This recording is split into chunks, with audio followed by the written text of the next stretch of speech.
Olá, nobres vassalos. Eu sou o Lucas Docas e mais uma vez, dirigindo aqui de volta para casa do trabalho, estou gravando um vídeo aqui para vocês. Dessa vez, falarei sobre um tema interessante. Falarei para vocês sobre as taxas e tarifas do feudo. O que realmente existiu, o que é mito.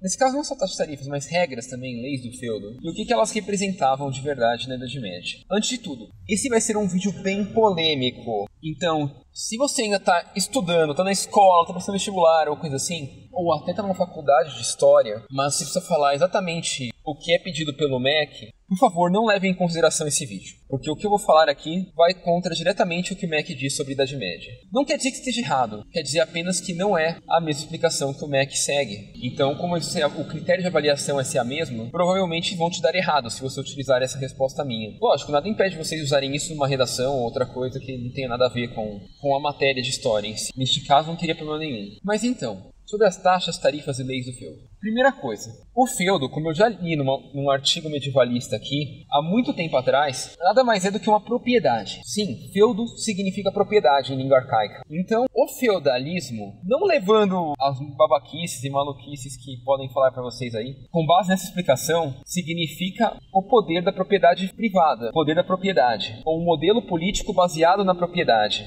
O que, de certa forma, é verdade, porque o que é um feudo? Um feudo, agora não um feudo do artigo. É uma grande fazenda, né? É um grande pedaço de terra que pertence a um nobre. Aqui eu ainda não estou nem discutindo por que pertence ao nobre ou coisa assim, mas é um pedaço de terra que pertence ao nobre. Toda a terra da Idade Média era um feudo? De jeito nenhum. Provavelmente mais de 50% da Europa não era constituída por feudos ou áreas de propriedade de nobres durante a Idade Média. Observação, isso que eu estou falando é durante a Idade Média, que significa que provavelmente com o passar do tempo isso deixou de ser verdade, mas durante a Idade Média, sim, porque muitas áreas da Europa não eram ocupadas, eram montanhas, eram aclives, eram florestas, eram pântanos, ou às vezes até eram planícies, mas planícies de difícil acesso e que ninguém queria reivindicar por isso. Então haviam vastas áreas despovoadas, ou melhor, não apropriadas durante a Idade Média. Então, nem toda a terra na Idade Média eram feudos, mas os feudos eram as terras apropriadas, provavelmente por nobres. Tá um pouco barulhento porque tá um trânsito ferrado, aqui tem caminhão aqui do lado. Mas voltando a falar, e aí o nobre era o proprietário da terra. E por consequência ele fazia as leis sobre a própria terra dele. E ele, somente ele, ou talvez em alguns casos com a influência da igreja também, ou da religião, faziam as leis sobre a terra dele. Não, os reis não faziam as leis sobre seus vassalos. Os reis meramente, principalmente no começo da Idade Média, enquanto era uma era mais feudal, não tinham poder para fazer leis sobre outros nobres. Eles no máximo tinham a fidelidade militar deles. Então, não tinha um rei mandando em todo mundo definindo as leis. Cada feudo tinha leis próprias, que poderiam ser ou não iguais às de outro. E por consequência também tinham formas próprias de cobrar. Eu já fiz um vídeo sobre o feudalismo há muito tempo atrás, mas tô falando isso daqui também, tá mais sobre o feudalismo do que sobre as taxas mesmo, né? Não, tá mais sobre a realidade do feudo, as explicações sobre leis, taxas, coisas assim mesmo. Tô embaralhado agora, mas vou continuar o vídeo, que depois eu penso que eu posso colocar de nome pra ele, porque a explicação tá legal. Então ele definia as leis, e por consequência definia as taxas. E por que o nobre definia as taxas? O motivo vem do porquê que ele se apropriou daquela terra. Um pedaço de terra é meramente um pedaço de terra. Se não tem nada que faz esse pedaço de alguém, esse pedaço de terra é meramente um pedaço de terra. Se você vê um gramado, uma passagem natural, que não foi cuidada por ninguém, não é defendida por ninguém, ninguém clama por ela ou irá defendê-la caso seja tomada, é só um pedaço de terra. Se é uma terra boa, se é uma terra ruim, não importa, é só um pedaço de terra. Se não tem ninguém para clamar por ela, para defender por ela, para utilizar dela e comprovar seu uso, ou coisa assim, é um pedaço de terra. O que o nobre faz é justamente o papel de defensor da terra. Eu já falei isso num vídeo sobre nobreza há muito tempo atrás. Por sinal, vou ter que botar 1 zilhão de vídeos aqui na descrição para poder falar desse aqui. Mas enfim, o nobre defende a terra e por isso faz a terra ser dele. Porque graças ao esforço dele, aquela terra agora tem um dono perene. Porque caso alguém vá se apropriar dela, ele vai expulsar o cara que vai se apropriar dela. Porque ele é um dono perene. Ele não é um mero criador, um mero agressor. Ele é um cara que está vinculado àquela terra, que ele se intitula dono. E provavelmente é a terra que ele consegue defender também. Porque tipo, pode falar, mas então já que ele é nobre, ele vai falar, eu vou me apossar da Europa inteira. Vai nessa, filhão. Tenta proteger a Europa inteira de algum invasor. Alguém vai tomar algum pedaço com certeza. Mesmo porque você é um homem só. Você é um homem que tem o alcance do seu cavalo, no máximo, para poder chegar aos lugares. Você é um homem só. Você não tem onipresença, onipotência. Então, a terra de um nobre, normalmente, era a terra que ele conseguia defender. E por isso que ele era o dono da terra. Porque era a terra que ele conseguia defender. Ele conseguia garantir que era dele. Ah, mas ele não trabalhou aquela terra. Defender a terra é trabalhar a terra. Tudo bem que plantar na terra é trabalhar na terra também, mas defender a terra é trabalhar na terra. Estou para dizer que defender é muito mais trabalho do que meramente produzir com a terra. E quando você está produzindo com a terra, você está utilizando ela para um propósito. Mas se você deixar de produzir, você não está mais a utilizando. Sem falar que o fato de você utilizar alguma coisa não faz essa coisa sua, necessariamente. Agora, o fato de você conseguir garantir que é sua, faz sua. E era isso que fazia a terra ser dos nobres na Idade Média, e até muito antes da Idade Média. Era o fato do nobre ser capaz de garantir que a terra dele fosse dele. O nobre, então, obviamente, ele tinha seus custos para defender essa terra. Ele tinha que se alimentar, obviamente, sobreviver, e ele tinha que constantemente aprimorar sua capacidade de defesa. Então, muito no começo, eu diria que até antes da Idade Média, o nobre, ele caçava o próprio alimento, porque ele era um guerreiro, e guerreiros são bons em caçar e abater animais, e animais dão comida. Mas com o passar do tempo, com a dificuldade maior de defender a terra cada vez maior, ele foi se especializando, e percebendo que outras pessoas se interessavam em, ao invés de serem donas de sua própria terra, aceitavam trabalhar em uma terra protegida por outra pessoa e pagavam alguma coisa para ter essa terra protegida, para ter acesso a essa terra protegida, ele passou a ceder essa terra, esses campos, para a produção, seja de vegetais ou animais, em troca de algum valor, de alguma coisa. Normalmente alimentos no começo, mas com o passar do tempo, mais coisas foram ficando úteis aos nobres. E quanto mais coisas se tornavam úteis aos nobres, mais coisas os nobres aceitavam em troca da proteção deles. E mais fortes eles ficavam também. E assim o feudalismo evoluiu, os feudos deixaram de ser meras fazendinhas e se tornaram cidades ou micronações até. E até aqui dá uma explicação legal. E por isso o nobre cobrava taxas. E por esse motivo, normalmente, os camponeses falam por expressão, ser camponês mesmo, pode ser um ferreiro, pode ser um artesão. Alguém ia lá pro feudo dele porque ele protegeria essa pessoa. Ele ofereceria o castelo, a espada dele em proteção, em troca de uma parcela do trabalho dessa pessoa, o valor que a pessoa produz, seja um valor fixo, um valor percentual do trabalho dela, ou um serviço. Isso tudo poderia variar bastante. É impossível eu tentar predizer o que era o normal na Idade Média, porque cada feudo tinha sua regra. Cada feudo é um micropaís, independente. Então não faz sentido eu, Lucas Docas, aqui no século XXI, tentar dizer o normal era a taxa de porcentagem, ou o normal era uma taxa fixa, ou o normal eram dias de trabalho, porque isso variava muito, né? E às vezes poderia ser mais de um ao mesmo tempo, dependendo do acordo que o senhor feudal fizesse. Mas, novamente, as pessoas que iam pro feudo eram pessoas livres que iam lá porque se sentiam mais seguras lá dentro do que fora dele. E esse é um conceito muito importante, porque muita gente acha, o cara trabalha no feudo, o cara é um escravo então, né? Lógico que não, cara. Escravo é uma coisa que meio que foi deixando de existir com o começo da Idade Média. A escravidão foi praticamente extinta na Europa ao longo da Idade Média. E o feudalismo foi uma das coisas que mais contribuiu para acabar com a escravidão no mundo. Então, não. Quem trabalhava no feudo era meramente um locatário do feudo e do serviço de proteção do nobre, que poderia pagar em valores fixos, percentuais ou em tempo de trabalho. Agora, quanto eram esses valores, mais ou menos? Era muito caro? Era barato? Porque a gente sempre ouve nas aulas de história que era uma extorsão dos camponeses, que não sei o quê, que eles viviam miseravelmente porque o nobre extorquia toda a riqueza dele e coisa assim. E agora é hora de frustrar nossos professores de história. Mesmo porque todos aqueles que realmente focaram em estudar a Idade Média e não só fizeram a graduação básica, só o mais básico da graduação de História, devem saber que isso é verdade. A Idade Média não era a era mais rica do mundo. Na Idade Média, lógico, a riqueza foi maior do que no período romano, mas, ainda assim, não foi o período de maior riqueza da humanidade. E a humanidade segue uma linha crescente constante de riqueza. Então, se a gente for olhar para o passado, sempre vai ser uma era com menos riqueza que a atual. Sempre. A menos que seja uma situação de guerra ou coisa assim, mas o passado é sempre uma situação pior do que a atual, em termos de riqueza e tecnologia. A menos que seja uma situação de guerra, de comunismo ou alguma catástrofe grande aí. Nada mais era do que isso. Então, sim, eles viviam na pobreza, alguns nem tão pobres assim, vamos ser sinceros. Nem todo camponês era tão miserável assim. Mas é óbvio que se compararmos com o período de hoje, todo mundo vai ser miserável naquela época. Porém, nem todo camponês passava fome. Mesmo os que pagavam taxa. Quer dizer, principalmente os que pagavam taxas para os nobres, porque como eles tinham segurança das produções deles, muitas vezes eles acabavam se esforçando mais, produzindo mais e acumulando mais riquezas. Então enriqueciam mais fácil também. Como eles não perdiam direto as coisas para saqueadores, eles passaram a ter mais riqueza. Só que também uma coisa é verdade. As taxas cobradas pelo senhor feudal não eram nem de longe tão altas quanto os impostos do Brasil.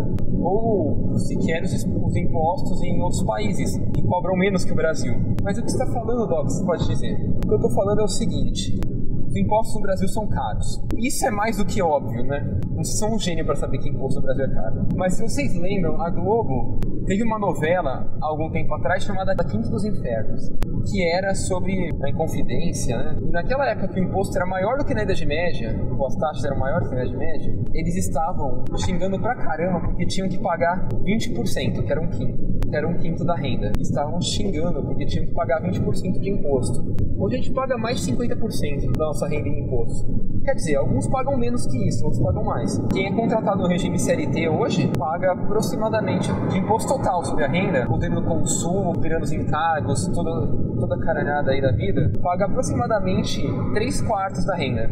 Ou seja, 75%. O cara pagava 20% antes e reclamava. Hoje muita gente está pagando 75%. Não pagam menos que isso, sim, mas não sei não, mas quando eu pagar, com certeza algo bastante, uma participação bastante da minha renda ainda. Por mais que eu tente fazer algumas coisas para ficar nesses contratos compulsórios da vida, né? Na Idade Média, então, era menos ainda. O imposto, taxa... Eu não sei se eu devo chamar de imposto, porque imposto é uma coisa que, assim, é obrigatória, é compulsória, porque se você é nascido num país, o povo te obriga. O governo te obriga e acabou. Pra você ter a nacionalidade e tal. Mesmo que você não more nele, não trabalhe nele, não faça nada pra ele, coisa assim. Enquanto no senhor feudal cobrava apenas pelo uso da terra e dos serviços dele, que era uma coisa bem diferente. Mas, assim, o máximo de tarifa que alguém pagava era o dízimo, 10% na Idade Média. Ninguém nunca pagava mais de 10% só produção. Mas o dízimo era da igreja, então, era uma tarifa da igreja. Para o senhor feudal, normalmente não cobrava outras tarifas. Também não deveria passar muito dos 10%. Mesmo porque o senhor feudal não tinha um servo só. E se ele pegasse, por exemplo, 5% de 20 servos, ele já teria o equivalente à produção de um servo inteiro. De um servo inteiro. Servo de expressão. De um locatário, se pegar 5% de cada locatário, se tivesse 20 locatários, ele já receberia o equivalente a um locatário inteiro. Só que provavelmente ele tinha mais que isso de locatários na terra dele. Então se ele tivesse 100 locatários, para receber 5%, ele já teria a renda equivalente a 5 locatários. O que já é uma coisa mais realista, né? Lógico que ele provavelmente cobrava mais de 5% por todas as tarifas. Mas 5% de um camponês abastado, de um fazendeiro abastado da Idade Média, 5 vezes um camponês abastado da Idade Média, não um camponês mais miserável, é uma riqueza considerável. Considerando que nem todos os nobres eram super ricos na Idade Média, fica uma coisa mais aceitável ainda para essa conta. Lógico que nem todos pagavam taxas iguais dentro do feudo. Normalmente o nobre cobrava a taxa pelo uso da terra, seja para plantar ou para criar animais. Ele cobrava muito mais para plantio do que para criação de animais, porque o plantio destrói mais a terra. Ele cobrava mais para quem usasse mais terra do que quem usasse menos. Ele cobrava muito mais de quem usasse mais a terra do que quem usasse menos. E ele cobrava mais também de quem precisava de mais proteção dele do que de quem precisava menos da proteção dele. Então, por exemplo, um ourives que tivesse sede no feudo dele, provavelmente ele ia cobrar mais desse ourives do que de um fazendeiro que plantasse abóboras. Por quê? Porque o ourives demandava mais da proteção dele. Provavelmente o ourives ia querer uma casa na beira do castelo, ou uma casa dentro de uma cidade murada, assim, ou dentro do castelo em si, enquanto o agricultor que planta abóboras ia querer só uma casinha dele para poder plantar as abóboras dele. Então também isso gerava variações, mais ou menos isso. Nobres tinham essas tarifas que eles cobravam. Agora, esses camponeses, esses ourives, ferreiros, seja lá o que for, não eram obrigados a viver na Terra do Norte, poderiam ver por conta própria. E muitas cidades se formaram por conta própria sem a ajuda de nobres, mas era muito mais vantajoso viver na segurança de um deles. E agora que falamos das tarifas, vamos falar sobre as leis dos feudos. No que a gente ouve falar de Idade Média, a gente ouve falar sobre muitas leis. Algumas que a gente pode falar, ver alguma coerência nelas, outras a gente pode achar meio absurda, assim, e falar, nossa, como assim? E a mais citada delas é a Lei da Primeira Noite. Recebe vários nomes. Eu posso dizer que essa lei realmente nunca existiu? Não, é impossível dizer isso. Existiam muitos feudos, muita diversidade de feudos.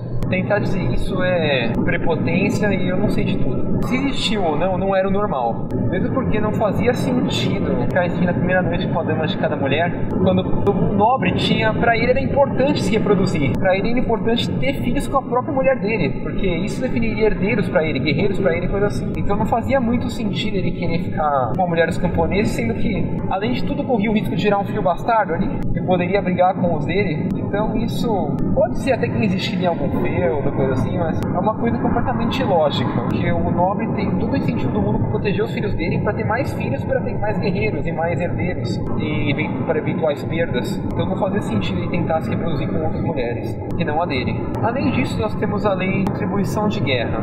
Essa é famosa, e até certo ponto é possível que ela seja real. Porém, o mais normal eram que fossem saques mesmo. Sim, o mais normal era que fosse um nobre invasor tomando as coisas dos locatários do nobre invadido. Porque por mais que o nobre invadido possa ter, o nobre defensor, o nobre invadido, possa ter algum motivo para tentar se apropriar temporariamente alguma coisa de seus locatários, tipo uma vaca para gerar comida, uma galinha, trigo, sei lá o que for, ele não vai querer espoliar demais seus locatários, porque se ele fizer isso, esses locatários vão passar a aderir ao nobre invasor, provavelmente vai cobrar menos deles. Então também é uma coisa que faz sentido até certo ponto, mas depois de um certo ponto para de ter lógica isso. Aí depois disso nós temos as leis de uso do moinho e de padaria. Nesse caso nada mais são que o moinho é propriedade de alguém, e a padaria também. E esse alguém normalmente não é o nobre. Porém o nobre cobra alguma coisa desses caras. E esses caras têm que sobreviver também, então eles cobram os caras que utilizam o serviço deles. Nada mais justo. Em alguns casos, o nobre cobra um pouco a mais do moinho ou do padeiro quando ele faz uma parceria, assim, meio que tornando esse padeiro ou esse moinho um monopólio dentro do feudo desse nobre. O que não tem nada de errado, afinal o nobre dono da terra ele pode definir um monopólio dentro do feudo dele. Nem sempre a ideia é mais inteligente do mundo, mas se ele tem alguma coisa a ganhar com isso mais do que a perder, ele acha que vale a pena, a terra é dele. Novamente, quem sou eu para julgar o que um cara da Idade Média fazia? E as leis sobre quem poderiam usar essas coisas? Lógico, quem o dono do serviço autorizasse. Outra coisa constantemente citada é a lei do pedágio, por passar nas terras dos nobres. E nesse caso é verdade, haviam pedágios para entrar nas terras dos nobres. Alguns nobres, pelo menos, cobravam para pessoas, para viajantes passarem por suas terras. E por que isso? Porque, novamente, volta no vídeo das estradas aí, vou falar de um milhão de vídeos diferentes. Único vídeo, né? O nobre, ele fazia isso por dois motivos. O primeiro que, olha, ele oferecia um serviço, que é a segurança que ele propõe, que é a qualidade da estrada que ele oferece, coisa assim. E o segundo motivo é que, qual que é a grande vantagem de um condomínio fechado no mundo hoje? Não é justamente você poder impedir que pessoas desconhecidas fiquem transitando livremente por eles? Não é isso que gera segurança dentro deles? Digamos que ele segue essa lógica também, porque quando ele cobrava para passar por dentro do feudo dele, ele poderia controlar quem passava. E assim não passariam qualquer desconhecido que poderiam causar danos a esses locatários. Seriam pessoas que estariam meio que comprometidas, que ele sabia quem era, ou que já havia pagado uma taxa para poder passar e compensado o risco. E como bandidos, obviamente, não queriam ser cobrados e não iam conseguir justificar a sua riqueza caso do nada aparecessem com alguma riqueza que no começo não tinham, eles evitariam isso. Além disso, temos as leis religiosas. E aqui vamos adentrar um campo interessante. Sim, essas leis poderiam existir, mas não, essas leis não eram providas pelo senhor feudal, e sim pela igreja. Então, apesar de poderem existir como leis do feudo, eram leis da igreja. Talvez fossem seguidas em um feudo cristão, por exemplo. E acho que essas são todas as leis que poderia citar do feudo. E acredito que por esse vídeo vai ser isso. Eu falei bastante sobre feudalismo, sobre as leis, taxas e coisas assim. Talvez tenha deixado algumas coisas mais claras. A intenção no caso foi essa. Espero que tenham gostado, espero que tenham compreendido. Sim, eu acho o feudalismo um modelo político bárbaro no sentido espetacular mesmo, que poderia, por um bom gestor de feudo, gerar uma coisa muito melhor que os países que existem hoje no mundo, aplicado junto à tecnologia dos dias de hoje. Porém, apesar de tudo, eu sei que eu vou ouvir críticas por defender isso, né? De qualquer forma, eu vou montar meu feudo ainda e vou ajudar com todo o conhecimento e coisa assim do que eu puder. Quem mais quiser se juntar à nossa aliança feudal no futuro. E por esse vídeo é isso, nobres vassalos. Obrigado, espero que tenham gostado e até a próxima.